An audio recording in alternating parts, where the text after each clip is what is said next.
Hi everyone, welcome back to the channel and welcome to my garage. Today we're going to bring you an installation video. Do you have a 2015 to 2019 GMC Sierra or Chevy Silverado 2500 series heavy duty pickup truck and you don't have the fog lights out on the front, but you wanted them or weren't sure if you could get them? Well, that's our install today. We're going to take, and I'm going to post a picture up of the front of our truck because it doesn't have the fog lights. It has the simple inserts, and I'll just put the picture up here so you can see what it looks like and compare it to your truck. We're going to install a set. We've purchased this set from Amazon. I'll put a link in the description to another video we did on just outlining the kit itself. The kit we purchased has halogen bulbs in it, so it should be fairly bright, but we're actually going to replace it with some C-light LEDs. So that, and I'm being very careful because you should never get your fingers on one of these halogen bulbs. You'll get the grease from your fingertips on this, and when it heats up, it's going to cause premature failure. Same with your LEDs. It comes with the halogen 5202 bulbs. We're actually going to replace them with C-Light Force LED 5202s because I believe they're going to be brighter. And we'll be able to test this at the end to see the brightness. And if we don't like the look of the LEDs, we'll go with the halogen. If we find the halogens aren't bright enough, we'll definitely be going with the LEDs. What's nice with this kit is that you do actually get the full surround, the lens, the light, the bulbs inside, as I mentioned, as well as you get a full harness to be able to hook it up. But the installation video we're going to bring you isn't actually hooking up with the harness from the kit. I want to point out some differences on how to install these fog lights, because there's a few videos out there that show you have to remove the shroud up top and you have to pull the grill out, and then you have to remove the bumper, and then you gain access to the lights. We're going to try to go from underneath. I've already done a little test. There's 3 screws, which we'll show you in a moment, that you should be able to get a socket on. It's a little more awkward as a working location because you're going to be lying under the truck. And you can get your socket onto that, loosen out the 3 bolts, remove the fake, I'm going to call it the fake plate that's in the bumper, and then put in the new plate with the exact same 3 mounting locations as the way the kit is set up. And that way you're not having to remove bumper, grill, everything. Now, we are going to pull the grill out just because we want to be I want to be, I should say, not we, I want to be more attentive to where I'm running wiring, and it's just a little easier to do, I believe, with pulling the grill. The grill's a matter of, I believe it's 3 bolts. The bumper I don't want to touch because of sensors, etc. in there, and it's more work. So we're going to do that. I'm going to take the camera in a minute. We're going to go over, lie under the truck, and I'm going to show you on the driver's side what it looks like so that you can see that. Okay, so this is what the front of your truck is going to look like. You'll see these inserts here. That's what's going to come out. A little helpful hint, we've actually put our truck up on 2 sets of 2x6s, 2x8s you can use, and raised it basically the 4 inches. Just because of that front windskirt, it actually gives us a little more room, makes it a little easier to get underneath. If you have a hoist, you can use that as well. I just didn't feel like taking the cars that are in storage off the hoist to do a couple of fog lights. So that's a little cheat, and I'm going to show you now. So we will come under the truck here. That allows us to slide in, and you will see there's the bottom bolt that fastens in. There's another one just up to the right that you can access by putting your hand into this opening behind the bumper. And then there is a third one. I'm not going to be able to get you that shot. Actually, there it is. The third one is just to the left side of the opening. And if you use a small ratchet, I believe, and I'll confirm this, I believe it's a 7mm socket, you can actually reach all three of those bolts or screws and be able to take that off. So we're going to do that ourselves. We'll come back and show you once it's out, and then we'll be able to put in the new light. It's a little bit of an awkward spot, but you can get to it. Now, if you need to, you can remove with a Torx 15 your liner here and pull that back if you wanted to try to reach in from the side. For changing bulbs or accessing your bulbs, this is the best way. Remove about 8 of the screws, flip the liner back out of the way and get to the bulb. But for the installation, as I did do a little test moving the liner, it's actually a little easier from down below. And we've just put a flashlight up here to give you a little more light. So we'll bring you different parts of the installation rather than bore you with watching me remove some screws. Okay, so I thought I'd just show you, we've removed the insert, and you can see the 3 screw holes here.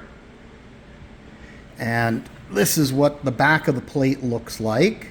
Now you're going to want to take these little metal clips. Even though your kit comes with some screws, they're a little bit different. They're not going to work the way you're going to want them to work. So you're going to want to take these little clips from the back of the insert that GM puts, and you're going to want to transfer them to the same locations on the housing here.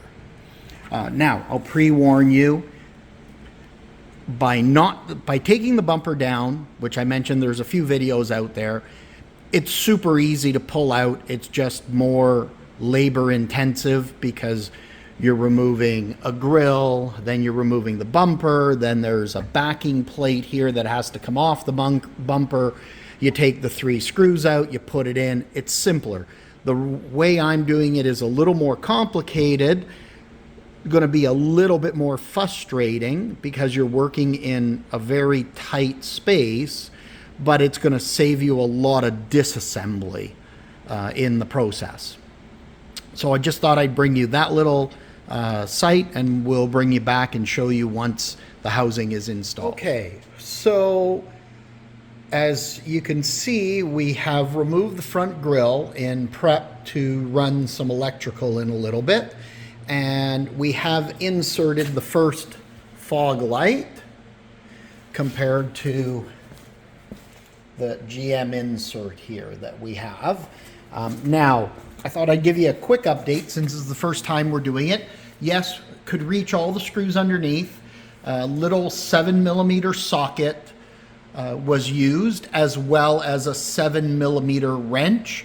And you'll want to, just depending on the size of your hands and your arm, where you're reaching through. As I mentioned, you could, in the wheel well, open this up. Now we've turned our wheel because we're going to go work on the other side. You'll want to spin the driver's side when you're working on the driver's side. Turn the wheel outwards, and that'll give you more room for working back here as well. So if you take a few screws out, there's about, I think, 6 of them that come out. You can pull that back, and then you can work from the side here and mostly from underneath, but it'll give you 2 access points. Now we're going to do the same thing for the passenger side, remove the insert, put in the new fog light, and then run the electrical. To remove the grill, you have 4 bolts right here that you'll want to remove. Then there's a couple of secure points that you need to pull the grill outwards. And then that will just make running the electrical easier than trying to fasten it from underneath. And we'll bring you that as well in a little bit. So I'm going to get back to work, and then we'll come back and show you that video Just footage. As a little side note for the video, when you need to remove the grill, as we just showed you the wire running, there are 4 bolts right up top that need to be removed. And of course, the plastic shroud that normally sits on top of this is removed. And there's a number of plastic clips. I believe there's approximately, we have 2, 4, 6, 8, 10. I believe there's about 12 clips in total that you need to remove. And then that shroud just lifts up. 4 bolts. And then pull it forward gently so the other clips pop out. Okay, so we have installed our harness. We have installed the lights, so we can see our lights there. Our harness, I'll just show you here. The grill has been removed. So we've actually run the harness right here. It goes down, comes up in between, and then out into the engine compartment. And of course, the split right here runs down to this fog light. Then we've run it across here where it's tucked in behind the grill, but away from anything that has heat or that would cause any damage. We're running it here, and then let me get a little extra light. And then it's actually running down to this light. This fog light over here, and then we're going to make the electrical connections, and we'll bring you that in just a little bit, but I just thought we would show you, sorry about that guys, for the light. I thought I would just show you what it looks like. We're going to put our grill back on, and that way we don't have to worry about it, slipping off a table or getting damaged. And we'll continue the wiring and battery hookup. All right, the wiring has been run. We've hooked up our wiring to the auxiliary switch. We'll show you that in a few moments. I just thought I'd show you the lights. Our grill's back on. We're going to tie down some wiring in a moment. But here is the LED fog light. And when we come over to this side, there's our halogen. Now, the halogen is nice and bright, but you're going to see with the LED light, it's much, much brighter. We will bring you, when it gets dark, we will bring you, or I'll bring you some footage of it, the way it shines, but even up close on the garage door, you can see the difference in the beam pattern that we're seeing. Much better spread, much brighter on the door than what the halogen on the right is showing. So definitely worthwhile. The downside of the LED is going to be if you do a lot of driving in winter conditions, it's not going to put heat out on the lens like the halogen will. So in a snowing, partially freezing rain, wet snow kind of condition, the halogen would melt any buildup on the lens where the LED won't. Just something to consider for many of us Canadians when you're driving in the winter conditions. What I'm also going to show you here, so we were talking about the wiring, we've brought it up from the front. We are going to tie it down along the side, and if you're using the factory auxiliary switches, it comes down. This is going to get tied down now and a loom put over it, but it's going to actually pass through. It's a little hard to see here. but it's going to pass through this little grommet area. I'll do a separate little video on that auxiliary switch and where it passes, just for those of you that have it in your truck and you might be interested in using it. So we'll bring you the finished look in just a little bit, and the nighttime video showing the light pattern and the difference between the two lights. All right, the wiring has been run. We've hooked up our wiring to the auxiliary switch. We'll show you that in a few moments. I just thought I'd show you the lights. Our grill's back on. We're gonna tie down some wiring in a moment. But here is the LED fog light. And when we come over to this side, there's our halogen. Now the halogen is nice and bright, but you're going to see with the LED light, it's much, much brighter. We will bring you, when it gets dark, we will bring you, or I'll bring you some footage of it, the way it shines, but even up close on the garage door, you can see the difference in the beam pattern that we're seeing. Much better spread, much brighter on the door than what the halogen on the right is showing. So definitely worthwhile. The downside of the LED is going to be if you do a lot of driving in winter conditions, it's not going to put heat out on the lens like the halogen will. So in a snowing, partially freezing rain, wet snow kind of condition, the halogen would melt any buildup on the lens where the LED won't. Just something to consider for many of us Canadians when you're driving in the winter conditions. What I'm also going to show you here, so we were talking about the wiring, we've brought it up from the front. We are going to tie it down along the side, and if you're using the factory auxiliary switches, it comes down. This is going to get tied down now and a loom put over it, but it's going to actually pass through. It's a little hard to see here, but it's going to pass through this little grommet area. I'll do a separate little video on that auxiliary switch and where it passes, just for those of you that have it in your truck and you might be interested in using it.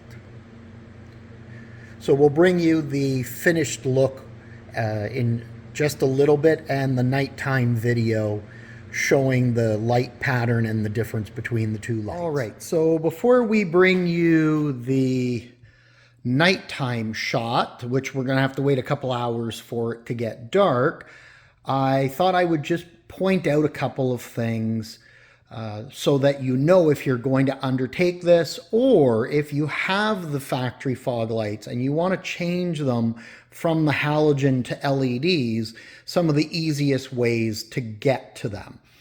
The driver's side, very easy to get to. It's much easier. On the passenger side here, what you'll need to do is pull back your wheel well liner and just lift it up and out of the way, and that will give you really good access to getting the bulb. You can see here, you can go right down the side, pull that bulb out and change it.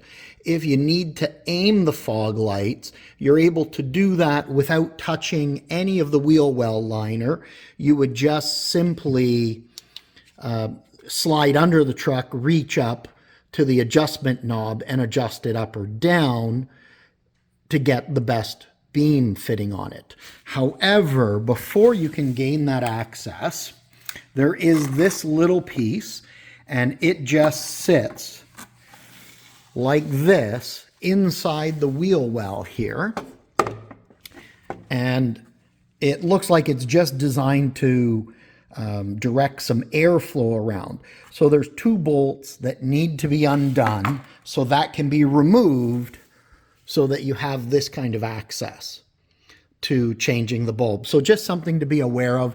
And you're going to remove about 6 to 8 T15 torque screws to be able to get that. Now we're going to show you here, we've put our shroud back on over the radiator, so it's nice and finished. Plus our wiring, as we mentioned, our wire runs up here, and you'll just see this loom here. Right here, I'm going to fall out of the director's view on this. It runs all the way back and then runs down to that little grommet down here, which allows it to go into the cab through the firewall with the factory wiring right next to it to come out into the bay. Now, if you have that grommet because you have the upfitter lights, it makes it really easy. It might be a little smaller if you don't have the upfitter switches, I should say. If you don't have the upfitter switches, it might make it a little more difficult, and you may be able to still fish it along the sides of the main harness coming in so that you can hook up a traditional switch to it. When we come to the interior now, so I'll show you if you have the upfitter switches, which are these switches here. You'll see there's auxiliary 1 to 4. They can be used. We've used auxiliary 1 for our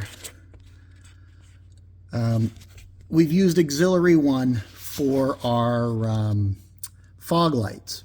Now, under your dash, right behind the brake pedal here, there is a box. And this is there if you have these upfitter switches. You'll notice we've connected that blue wire, which is our power wire, to terminal 20. There, and I'm going to shine this light just to help show a little bit better. There are 20 pins in there. 4 of them are for the switches. There's even some dedicated power. And normally you would need to get a connector just like we have next to us here, just in a smaller size. Because they're a little difficult to get a hold of here in Canada, they get really costly to put together, where our American friends have some really low-cost alternatives. There's a lot of upfitter shops that make them up with the wire harnesses. Why GM didn't put it in, I don't know, especially when you've paid for the option, but you have to buy it. Because we're only looking to use it in this one application right now, I've actually just put an insulated connector onto it, and our lights work perfectly. I'll do a little more detailed video about the upfitter switches for anyone who's interested. Watch for that. But that's where our connection is. We'll close that up, and we are actually then done and completed for the install. The last part of the video, which I'll bring you in a couple hours, will be the last segment of this video, will be the difference between the standard halogens and the LED upgrades that we will bring you. All right, so as promised, it's now dark. I wanted to first show you the difference in the two lights. On the right-hand side, or the driver's side, is the C-Light LED light. And on the left here is the halogen that comes with the kit.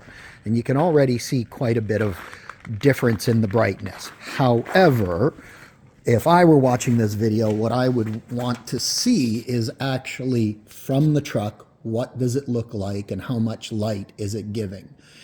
You can see both do a very good job. However, on the driver's side, or now the left side of the screen, you can see is much brighter in its field than on the right-hand side. And it's a brighter, and it's a white versus the right-hand side. You can see there's a little more of a yellowish tinge in the light. So definitely we'll be swapping out that halogen for the LED. And you guys let me know. I hope you liked the video. Please click the like button. Let me know any feedback or comments on this video as well. Take a look for our upfitter video in case you have the upfitter switches in your truck. But thank you very much for watching the video, and hopefully you'll check back on the channel soon. Take care.